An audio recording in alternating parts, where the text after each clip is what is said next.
You may have heard about the Koran's idea of paradise being 72 virgins, and I promise I will come back to those virgins. But in fact, here in the Northwest, we're living very close to the real Quranic idea of paradise, defined 36 times as gardens watered by running streams. Since I live in a houseboat on the running stream of Lake Union, this makes perfect sense to me. But the thing is, how come it's news to most people? I know many well-intentioned non-Muslims who've begun reading the Quran but given up, disconcerted by its otherness.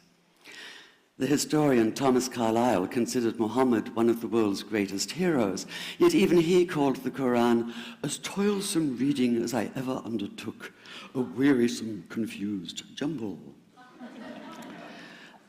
Part of the problem, I think, is that we imagine that the Quran can be read as we usually read a book, as though we can curl up with it on a rainy afternoon with a bowl of popcorn within reach, as though God, and the Quran is entirely in the voice of God speaking to Muhammad, were just another author on the bestseller list.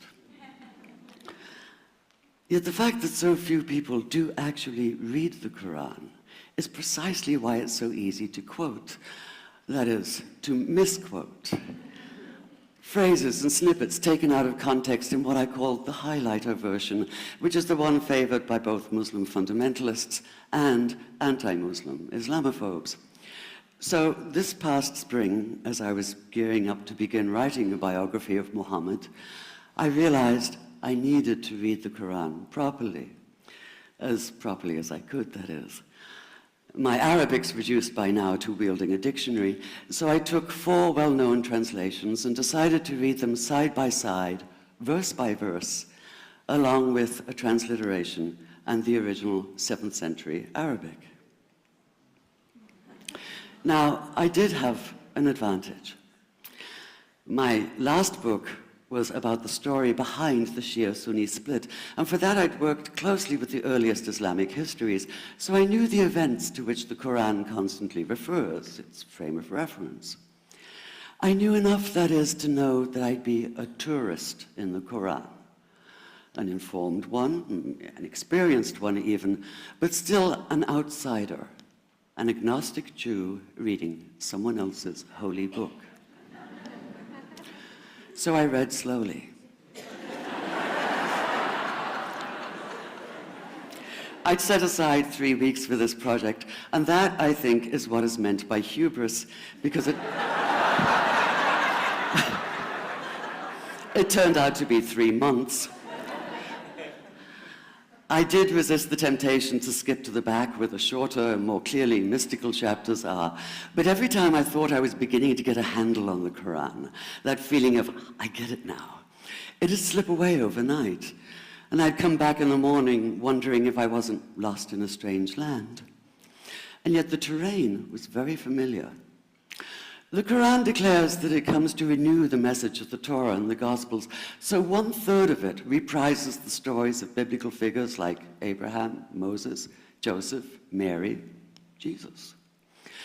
God himself was utterly familiar from his earlier manifestation as Yahweh, jealously insisting on no other gods. The presence of camels, mountains, desert wells, and springs took me back to the year I spent wandering the Sinai desert. And then there was the language, the rhythmic cadence of it, reminding me of evenings spent listening to Bedouin elders recite hours-long narrative poems entirely from memory. And I began to grasp why it's said that the Quran is really the Quran, only in Arabic. Take the Fatiha, the 7-verse opening chapter that is the Lord's Prayer and the Shema Israel of Islam combined.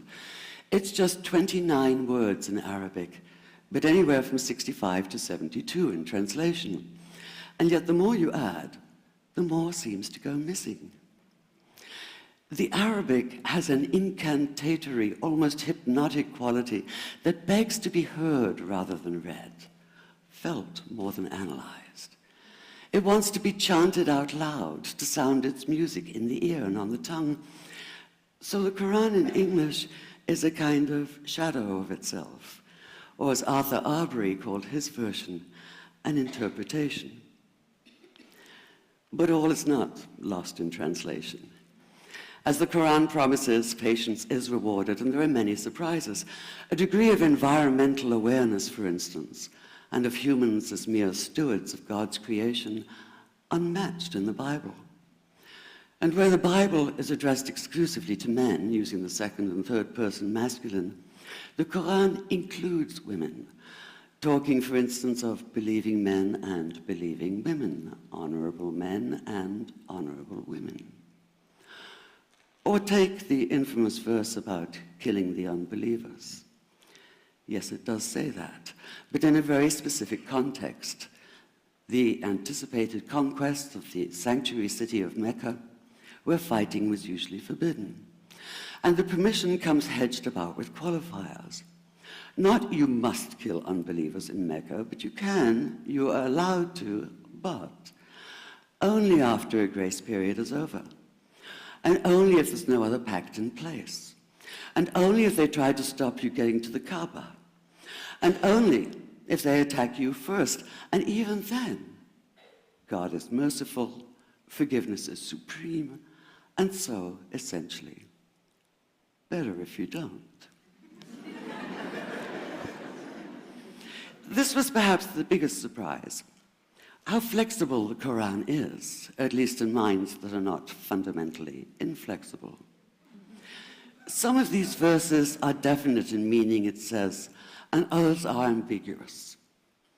The perverse at heart will seek out the ambiguities, trying to create discord by pinning down meanings of their own.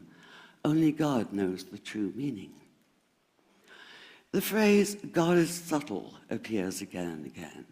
And indeed, the whole of the Quran is far more subtle than most of us have been led to believe, as in, for instance, that little matter of virgins and paradise. Old-fashioned orientalism comes into play here. The word used 4 times is huris, rendered as dark-eyed maidens with swelling breasts, or as fair, high-bosomed virgins. Yet all there is in the original Arabic is that one word, huris. Not a swelling breast or high bosom in sight. Now, this may be a way of saying pure beings, like in angels, or it may be like the Greek kos or kore, an eternal youth. But the truth is, nobody really knows, and that's the point. Because the Quran is quite clear when it says that you will be a new creation in paradise, and that you will be recreated in a form unknown to you, which seems to me a far more appealing prospect than a virgin.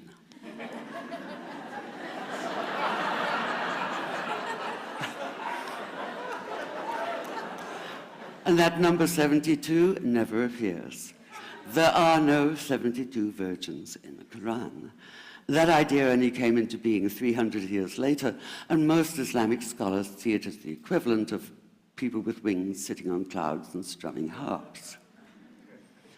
Paradise is quite the opposite.